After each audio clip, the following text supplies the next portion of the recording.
Praise the lord. ప్రభువైన యేసుక్రీస్తు వారి యొక్క ఘనమైన నామంలో మీ అందరికీ శుభం తెలియజేస్తూ ఉన్నాను. డైలీ డివోషన్స్ అందరి యొక్క జీవితంలో ఎంత బ్లెస్సెడ్గా ఉందని చక్కని సాక్ష్యాలు చెప్తున్నారు. ఈ రోజున కూడా దేవుడు చక్కని మాటతోటి ఆయన మనతో మాట్లాడబోతున్నారు. నన్ను ఆశ్రయించుడి అనేటటువంటి మాట యెహోవా సెలవిచ్చుచున్నాడు. నన్ను ఆశ్రయించుడి. ఆమోసు గ్రంథము 5వ అధ్యాయము 4వ వచనంలో, మీరు నన్ను ఆశ్రయించిన ఎడల మీరు బ్రతుకుదురు. ఎంత చక్కని విషయం కదా. మన యొక్క జీవితంలో అనేకమైనటువంటి పరిస్థితులు మనం ఎదుర్కొంటూ ఉంటాం. ఎన్నో కష్టాలు, ఇరుకులు, ఇబ్బందులు, చెప్పుకోలేనటువంటి పరిస్థితులు, ఎక్కడికి వెళ్ళాలో కూడా తెలియదు. ముఖ్యంగా ఈ సంవత్సరం ఆఖరిలో మరి ఇలాంటి పరిస్థితులు ఎంతమంది ఎదుర్కొంటూ ఉన్నారు. అయితే అందరితో కూడా దేవుడు మాట్లాడుతూ ఉన్నాడు. మీరు నన్ను ఆశ్రయించిన ఎడల మీరు బ్రతుకుదురు. కాబట్టి దేవుణ్ణి ఆశ్రయించినప్పుడు ఎలాంటి మేలులు మనం పొందుకుంటామో పరిశుద్ధ గ్రంథంలో నుండి మరి మనం చూద్దాం. మొదటిగా దేవుణ్ణి ఆశ్రయించినప్పుడు ఆయన నిన్ను విడిచిపెట్టడు.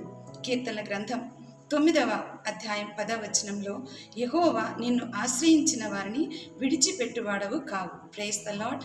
దేవుడు తన ప్రజలను ఎన్నడూ కూడా విడిచిపెట్టేటటువంటి దేవుడు కాదు.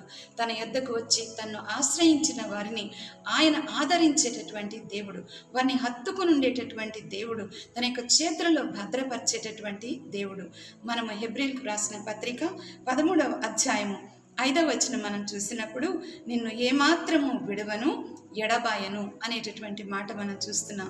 కాబట్టి దేవుణ్ణి మనం ఆశ్రయించినప్పుడు ఆయన మనను విడిచిపెట్టే దేవుడు ఎంత మాత్రం కూడా కాదు. ఆయన నీ కన్నీళ్లలో, నీ బాధలో, నీ వేదనలో, నీ రోదనలో ఆయన నీతో ఉండి నీకు సహాయం చేసేటటువంటి దేవుడు అయినాడు. తరువాత రెండవ ఆశీర్వాదాన్ని మనం చూసినట్లయితే, ఆయనను ఆశ్రయించే వారికి ఏ మేలు కూడా కొదవై ఉండదు. మనము కీర్తన గ్రంథం 34వ కీర్తన 10వ వచనంలో మనం చూసినట్లయితే, ఆయనను ఆశ్రయించే వారికి ఏ మేలు కొదవై ఉండదు. సింహపు పిల్లలైన లేమి గలవై ఆకలి గొనను గాని యెహోవాను ఆశ్రయించే వారికి ఏ మేలు కొదవై ఉండదు.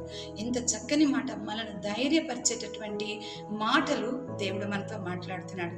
పరిశుద్ధాత్మ దేవుడు ఎంత చక్కగా సూటిగా ఆయన మనతో మాట్లాడుతున్నారు. ప్రతి ఒక్కరితో కూడా చూడండి. మరి కీర్తన గ్రంథం 31వ కీర్తన 19వ వచనంలో మనం చూసినట్లయితే, నరుల ఎదుట నిన్ను ఆశ్రయించు వారి నిమిత్తము నీవు దాచియించిన మేలు ఎంతో గొప్పది.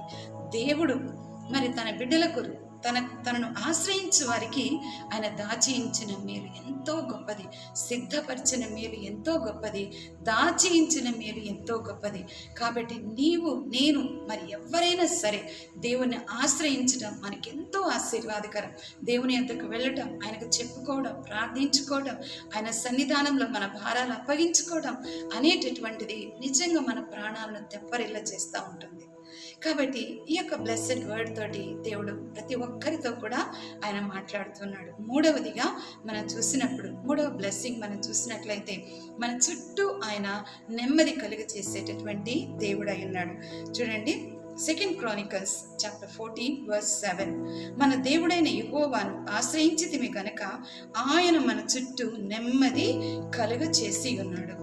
మరి ఆయన్ని మనం ఆశ్రయించి ఉన్నాము కనుక మన చుట్టూ కూడా ఆయన నెమ్మది కలుగ చేసినటువంటి దేవుడు అయి ఉన్నాడు. కాబట్టి దేవుని బిడ్డలారా, మనం ఈ విధంగా మనం చూసినట్లయితే, దావీదు యొక్క జీవితంలో దావీదు దేవుని ఆశ్రయించాడు.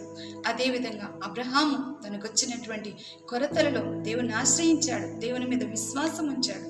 కాబట్టి ఏ మేలు కూడా కొరత లేకుండా దేవుడు చేశాడు. మరి మూడవదిగా మనం చూసినప్పుడు, రాజైనటువంటి ఆస దేవుణ్ణి ఆశ్రయించి ఉన్నాడు. కాబట్టి దేవుడు మరి చుట్టూ కూడా నెమ్మది కలుగ చేసి ఉన్నాడని గొప్ప సాక్ష్యం చెప్తూ ఉన్నాడు. ఈ రోజున మన యొక్క జీవితంలో కూడా ఆయన ఆశ్రయించినట్లయితే మనం బ్రతుకుతాం, మనం లేవనెత్తబడతాం. మరి ఎంతో ఆదరణ మనం పొందుకుంటాం, ఎంతో ధైర్యాన్ని మనం పొందుకుంటాం. దేవుడు మనకు ఆశ్రయమును దుర్గమునై ఉన్నాడు. ఆపత్కాలంలో నమ్ముకొనదగిన సహాయకుడై ఉన్నాడు. కాబట్టి దేవుని యొక్క వాక్యంలో నుండి దేవుడు మాట్లాడే ప్రతి మాట కూడా మనను బ్రతికిస్తుంది, లేవనెత్తుతుంది, బలపరుస్తుంది. కాబట్టి ఇంత చక్కని మాటలు మరి ఆయనను ఆశ్రయించడం ద్వారా మనం పొందుకునేటటువంటి బ్లెస్సింగ్స్ పరిశుద్ధాత్మ దేవుడు ఆయన మనకు మరి అనుగ్రహించున్నాడు. వీటిని మనం పట్టుకుందాం, విశ్వాసంతో ముందుకు కొనసాగుదాం. ప్రతి బ్లెస్సింగ్ ని కూడా మనము స్వతంత్రించుకుందాం, పొందుకుందాం. దేవుడి వాక్యం దీవించుగాక. God bless you all.